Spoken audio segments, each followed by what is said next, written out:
Hello everyone, welcome back to my channel Go Agro. So today's lecture is on crop production technology in kharif crops और हमारे इस lecture का topic रहेगा मेज़. सो इस lecture में हम मेज़ से रिलेटेड कुछ इम्पॉर्टेंट टॉपिक्स को कवर कर रहे होंगे. आज का हमारा लेक्चर काफ़ी इम्पॉर्टेंट होने वाला है. इस लेक्चर में हम अरुण कात्यान एंड एनआर सुंदा में दी गई मेज़ की सारी ही इम्पॉर्टेंट पॉइंट्स को कवर करेंगे. सो इस लेक्चर में हम मेज़ से रिलेटेड इन टॉपिक्स को कवर कर रहे होंगे. The first topic is some basic information about मेज़.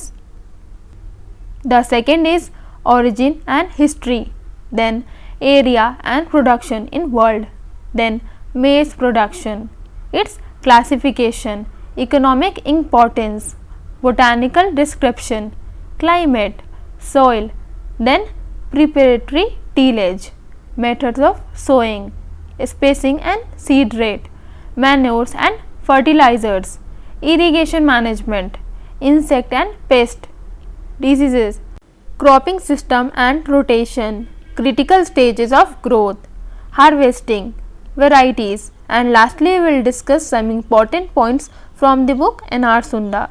We will also discuss some important questions regarding maize. So let's start this lecture with some basic concepts of maize. The first is botanical name. So maize की botanical name Z maize होती है. मेज़ ग्रामिनी family से belong करती है. मेज़ की origin Mexico से हुई थी और मेज़ में क्रोमोसोम नंबर 20 होते हैं, मतलब इनकी हैप्लॉइड कंटेंट 10 होंगे. The next topic is origin and history of मेज़. मेज़ साउथ अमेरिका का नेटिव है. मेनली मेज़ मैक्सिको से ओरिजिनेट हुआ था एंड इंडिया में इसे पोर्टुगीज ने 17th सेंचुरी में इंट्रोड्यूस किया था. The next topic is area and production in world.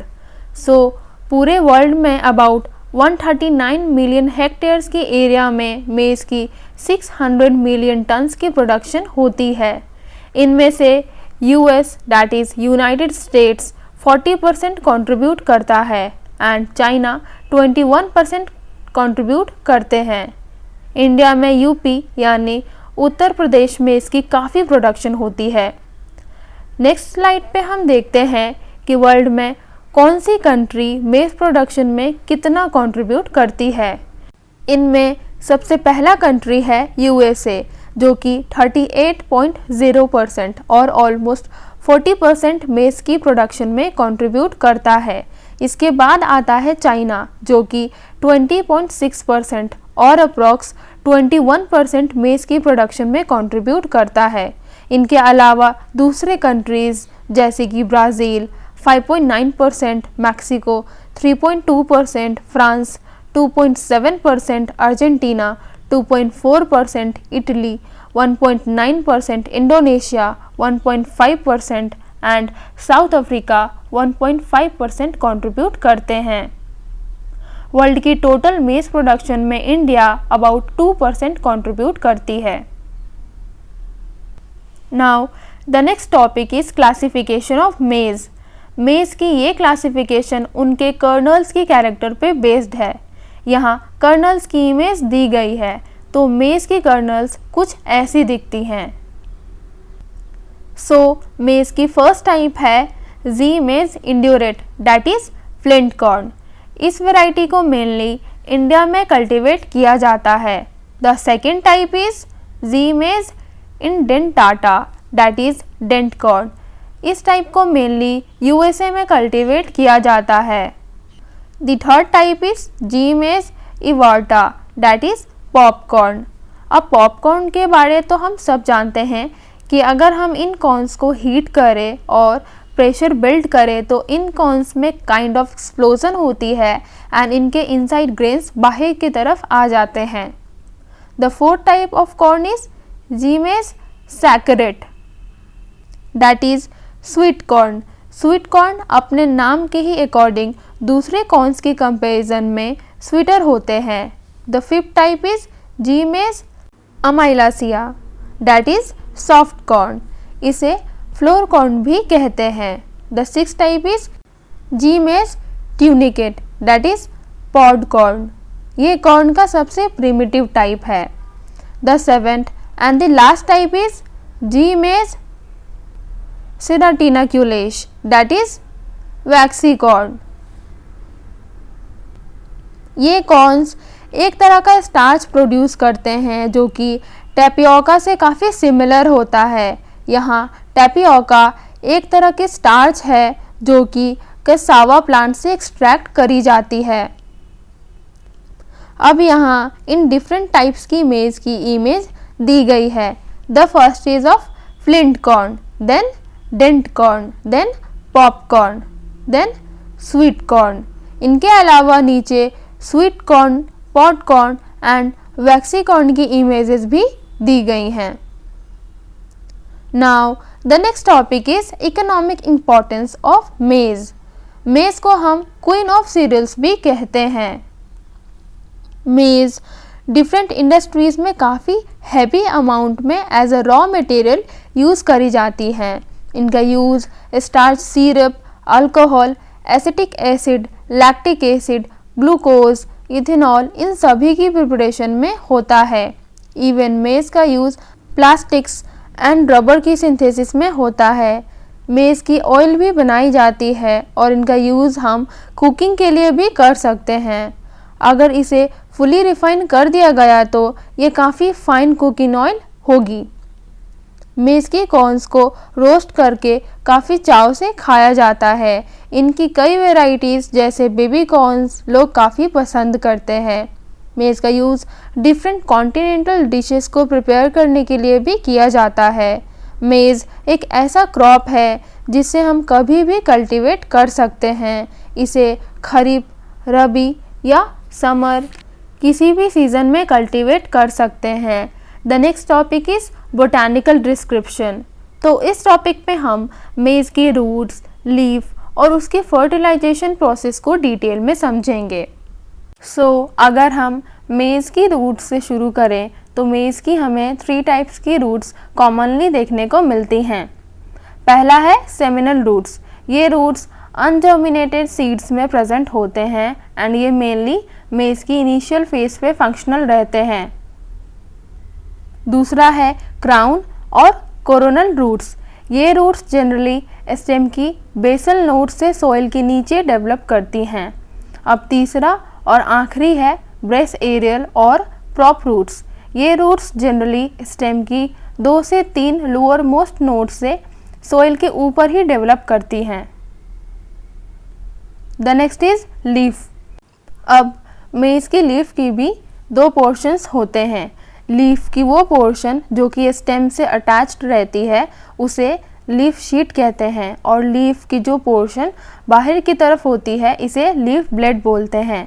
यहाँ गिवन इमेज में आप क्लियरली देख सकते हैं कि लीफ की जो पोर्शन स्टेम से जुड़ी है इसे लीफ शीट कहेंगे एंड लीफ की बाहर वाली पोर्शन को लीफ ब्लेड कहेंगे। The next is tassel. तो आप सभी को मेज़ की टैसल्स तो पता ही होंगी।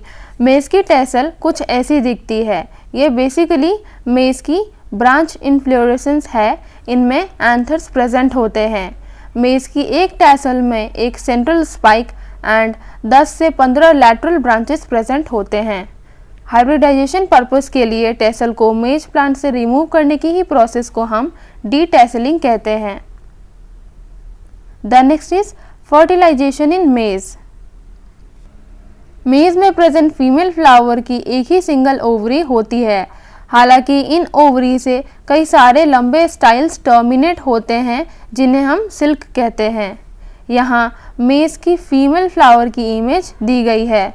मेज की टेसल्स में प्रेजेंट एंथर्स जब मैच्योर हो जाते हैं तो उनसे पॉलिन ग्रेन्स आकर फीमेल फ्लावर को फर्टिलाइज करते हैं।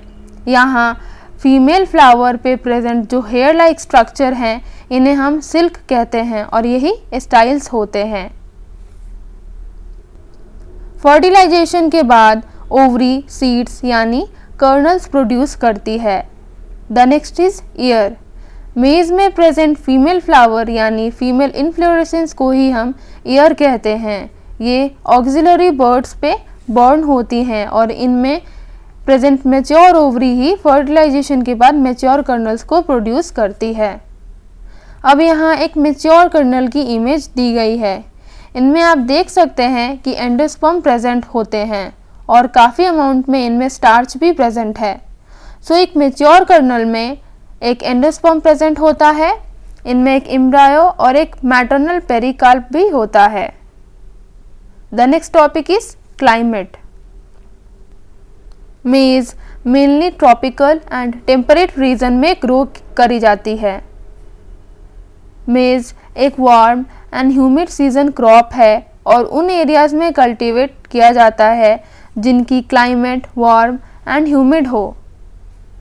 जैसा मैंने पहले भी बताया था कि इसे थ्रू आउट द ईयर भी कल्टीवेट कर सकते हैं। इसे उन एरियाज में इजीली कल्टीवेट किया जा सकता है जहां नाइट टेम्परेचर 15 डिग्री सेल्सियस से कम ना होती हो। मेज की जर्मिनेशन के लिए सबसे सूटेबल टेम्परेचर 21 डिग्री सेल्सियस होता है एंड इनकी ग्रोथ के लिए सबसे सूटेबल टेम्परेचर 32 डिग्री सेल्सियस होता है। मेज की प्लांट्स जनरली फ्रोस्ट यानी आइस को अपने किसी भी ग्रोथ स्टेज पे टॉलरेट नहीं कर सकती है। जो areas more than 750 mm of rainfall receive करते हैं उनमें मेज को सक्सेसफुली कल्टीवेट किया जा सकता है। Now the next topic is soil. मेज को कई तरह की सॉइल्स पे कल्टीवेट कर सकते हैं। हालांकि मेज की growth fertile and well drained medium to heavy textured soil पे अच्छी होती है। जिन सॉइल की पीएच 5.5 से 7.5 तक रेंज करती है उन पे मेज सक्सेसफुली ग्रो कर सकते हैं। बट अगर हम मेज की ग्रोथ या कल्टीवेशन रिवर बैंक्स पे करें, स्पेशली एलुवियल सॉइल्स पे, तो मेज की काफ़ी अच्छी इल्ड मिलती है। The next topic is preparatory tillage. So इस टॉपिक में हम समझते हैं कि मेज को कल्टीवेट करने से पहले कौन कौन से टीलेज ऑपरेशंस हम लैंड को मेज कल्टीवेशन के लिए प्रिपेयर करने के लिए कर सकते हैं। सबसे पहला ऑपरेशन है प्लगिंग। इसे हम ऑलमोस्ट 20 to 25 सेंटीमीटर डीप तक करते हैं और इसके बाद हैरोइंग के प्रोसेस को 2 से 3 बार करते हैं। हैरोइंग का प्रोसेस सोइल्स के बड़े पार्टिकल्स को ब्रेक करता है। हैरोइंग का process weeds and shallow rooted grasses को हटाने के लिए भी अच्छा रहता है। लास्ट हैरोइंग की प्रोसेस से पहले हम फील्ड में 12 to 15 टन्स ऑफ FIM और कॉम्पोस्ट ऐड भी करते हैं। Now the next topic is methods of sowing. Maize की सीड्स की सोइंग हम डिफरेंट टाइप से कर सकते हैं। सबसे पहला टाइप है ड्रिलिंग। ड्रिलिंग में हम मशीन्स यूज़ करते हैं जिनमें कि प्लो फिट रहता है। प्लो सॉइल्स में फरो बनाता है एंड इनमें सीड्स डाल दी जाती हैं। The second method is dibbling on ridges and furrow and the third one is कि हम सीड्स को प्लो फरो में डाल देते हैं। Now the next topic is spacing and seed rate. तो यहाँ हम देखते हैं कि दो मेज की प्लांट्स में कितना स्पेस सही रहता है। Mid late to late varieties में ऑलमोस्ट 75 into 20 to 25 सेंटीमीटर्स तक की स्पेसिंग सही रहती है। Early and very early varieties के बीच 60 into 22.5 सेंटीमीटर तक की स्पेसिंग सही रहती है। फोडर की केस में 30 into 10 सेंटीमीटर तक की स्पेसिंग ठीक है एंड सीड्स को कभी भी 5 सेंटीमीटर से ज़्यादा की डेप्थ पे सो नहीं करना चाहिए। इसी तरह से हमें सीड रेट भी मेंशन्ड है। ग्रेन्स के लिए सीड रेट 15 to 20 किलोग्राम पर हेक्टेयर होती है एंड फॉडर के लिए सीड रेट 75 किलोग्राम पर हेक्टेयर होती है। Now the next topic is manures and fertilizers in maize. Maize एक हैवी फोडर क्रॉप है जिसे काफ़ी हाई अमाउंट में नाइट्रोजन एंड अदर एलिमेंट्स की रिक्वायरमेंट होती है। इसी वजह से हम लास्ट हैरोइंग से पहले मेज की फील्ड में 12 to 15 टन्स ऑफ FIM और कंपोस्ट डालते हैं। NPK। सो यहाँ NPK का मतलब होता है नाइट्रोजन, फॉस्फोरस एंड पोटाशियम। ये तीनों मिलके ही फर्टिलाइज़र बनाते हैं और इन तीनों की ही फिक्स्ड रेशियो हम किसी भी क्रॉप में डालते हैं। रेनफेड क्रॉप्स के लिए हम NPK की 90:40:40 की क्वांटिटी यूज़ करते हैं। इरिगेटेड क्रॉप्स के लिए NPK की 120:60:40 की क्वांटिटी यूज़ की जाती है एंड फॉडर क्रॉप्स के लिए NPK की 120:40:20 की क्वांटिटी यूज़ करते हैं। Now the next topic is irrigation management. मेज़ एक ऐसी क्रॉप है जिसे पानी की काफ़ी हाई अमाउंट में रिक्वायरमेंट होती है। Generally broader leaves and plants की टॉल ग्रोथ के लिए वाटर हायर अमाउंट में रिक्वायर्ड होती है। मेज़ की टोटल वाटर रिक्वायरमेंट 60 हेक्टेयर पर सेंटीमीटर होती है। हालांकि मेज़ को काफ़ी हाई अमाउंट में वाटर की रिक्वायरमेंट होती है, बट मेज़ की प्लांट्स वाटर लॉगिंग टॉलरेट नहीं कर सकती। The next topic is insect and paste. तो इस टॉपिक में हम उन डिफरेंट इंसेक्ट एंड पेस्ट को देखेंगे जो कि मेज़ की प्लांट्स को हार्म करते हैं। इनमें से पहला है stem borer, pink stem borer और शूट फ्लाई। ये इंसेक्ट मेज़ की क्रॉप को अर्ली स्टेज में डैमेज करते हैं, इसीलिए इनसे बचने के लिए हम मेज़ की सीडलिंग्स पर इंसेक्टिसाइड स्प्रे करते हैं। द नेक्स्ट इज मेज़ लीफ रोलर और खरीफ ग्रास हॉपर। ये इंसेक्ट प्लांट्स की फोलिएज पे फीड करते हैं एंड इनसे बचने के लिए हम कॉन्टैक्ट इंसेक्टिसाइड प्लांट्स पे डस्ट करते हैं। The another one is cutworm और वाइट ग्रब। ये इंसेक्ट्स भी क्रॉप को अर्ली स्टेज पे ही डैमेज करते हैं एंड इनसे बचने के लिए इंसेक्टिसाइड को सॉइल पे अप्लाई करा जाता है, यानी इनकी सॉइल एप्लीकेशन होती है। The next topic is disease of मेज़ क्रॉप। अगर हम मेज़ की सीड्स से शुरू करें तो मेज़ की सीड्स में seed rot and seedling blight की प्रॉब्लम होती है, जिसके लिए हमें सीड ट्रीटमेंट देनी पड़ती है। नेक्स्ट है बैक्टीरियल स्टॉल्क रॉट एंड थाइलियम स्टॉल्क रॉट, जो भी मेज़ की ही एक डिजीज़ है। शुगर कैन डाउनी माइल्ड्यू और ब्राउन स्ट्रिप डाउनी माइल्ड्यू से मेज़ क्रॉप्स को प्रिवेंट करने के लिए 4M5 की 500 ml क्वांटिटी को 250 लीटर्स ऑफ वाटर में मिलाकर 2 टाइम्स स्प्रे करना चाहिए। Now the next topic is cropping system and rotation. तो अब जैसा कि हम जानते हैं कि मेज़ एक हैवी फीडर क्रॉप है एंड इसे नाइट्रोजन की काफ़ी ज़्यादा रिक्वायरमेंट होती है। इसी वजह से मेज़ की क्रॉप को लेग्यूम्स के साथ लगाना काफ़ी बेनिफिशियल होता है। ये सॉइल की फर्टिलिटी को मेंटेन करने के लिए काफ़ी अच्छा है, क्योंकि लेग्यूम्स हाई अमाउंट में नाइट्रोजन प्रोड्यूस करते हैं। इनके अलावा green gram and black gram ideal intercrops हैं मेज़ के साथ ग्रो करने के लिए। ग्रीन ग्राम को मेज़ के साथ 2:1 की रेशियो में लगाना अच्छा रहता है एंड ब्लैक ग्राम को मेज़ के साथ 4:1 की रेशियो में लगाना अच्छा रहता है। Now the next topic is critical stage of growth. तो इस टॉपिक में हम देखते हैं कि मेज़ की germination, knee high and tasseling stage के टाइम उसे नाइट्रोजन की रिक्वायरमेंट होती है एंड दैट्स वाई हम नाइट्रोजन की एप्लीकेशन करते हैं।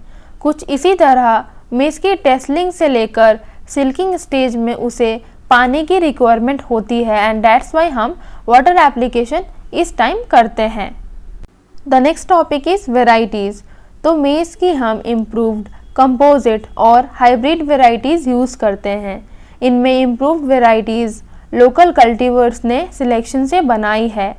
मेज़ की कंपोजिट वेराइटीज़ को कई डिफरेंट आउटस्टैंडिंग मेज़ लाइन्स की सीड्स को मिक्स करके प्रोड्यूस करा गया है, जहां हम कंपोजिट वेराइटीज़ के प्रोडक्शन के लिए ओपन पॉलिनेशन एनकरेज करते हैं ताकि डिफरेंट कॉम्बिनेशंस बन सकें।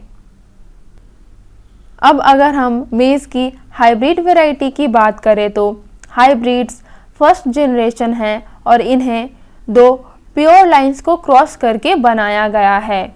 ये सिंगल और डबल हाइब्रिड्स हो सकते हैं। The next topic is harvesting. तो मेज क्रॉप की हार्वेस्ट टाइम का पता करना काफ़ी इजी है। मेज क्रॉप को हार्वेस्ट करने का बेस्ट टाइम तब होता है जब इनमें 20% से ज़्यादा मॉइस्चर नहीं बचती और ये नियरली ड्राई हो जाते हैं।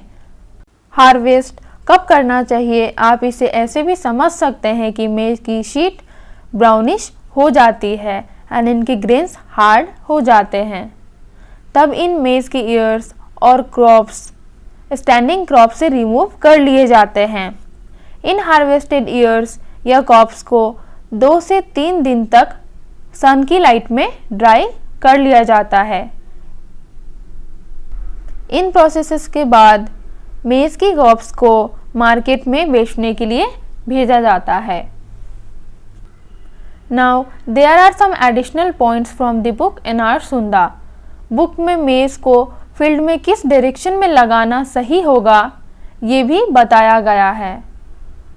जनरली मेज को ईस्ट वेस्ट डायरेक्शन में शो करना ज़्यादा बेटर होता है क्योंकि इस डायरेक्शन में होने से इन्हें सनलाइट ज़्यादा मिल पाती है जिनसे ग्रेन प्रोडक्टिविटी बढ़ती है।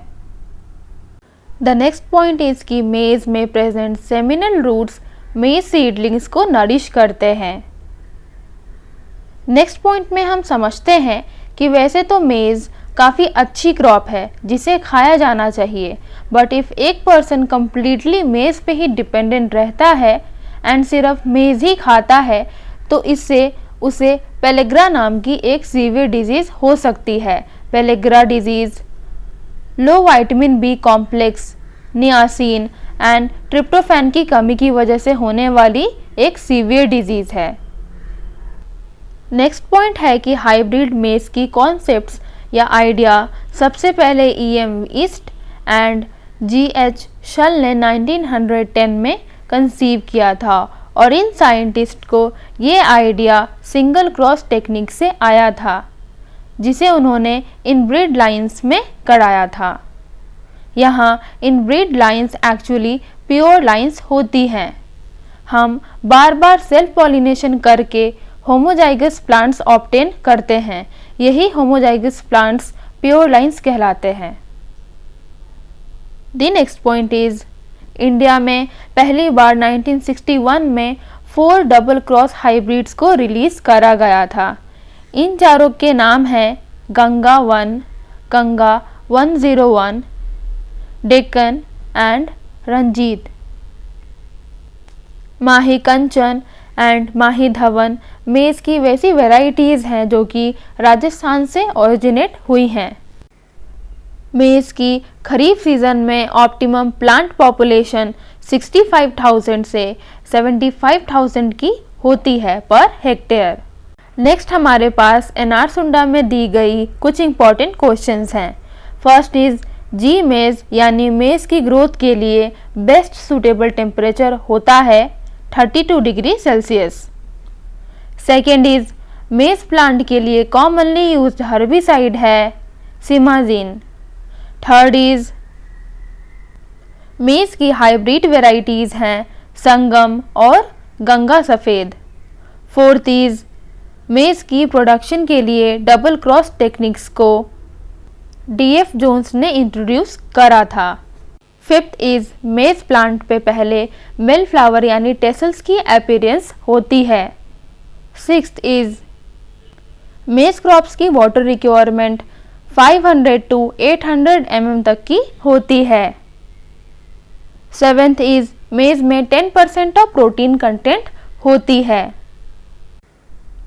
आठवां पॉइंट है कि पाबी मेज को एक्सटेंसिवली बिहार में ग्रो करा जाता है। नौवां पॉइंट है कि मेज में वाइट बर्ड्स की प्रॉब्लम जिंक की डेफिशिएंसी की वजह से होती है। इनमें मेज और उनकी एपिकल लीव्स वाइट हो जाती हैं। So that's it for today's video. इस वीडियो से रिलेटेड कोई भी क्वेरी या डाउट आप कमेंट सेक्शन में पूछ सकते हैं। Thanks for watching. For more such videos, please like, subscribe and share.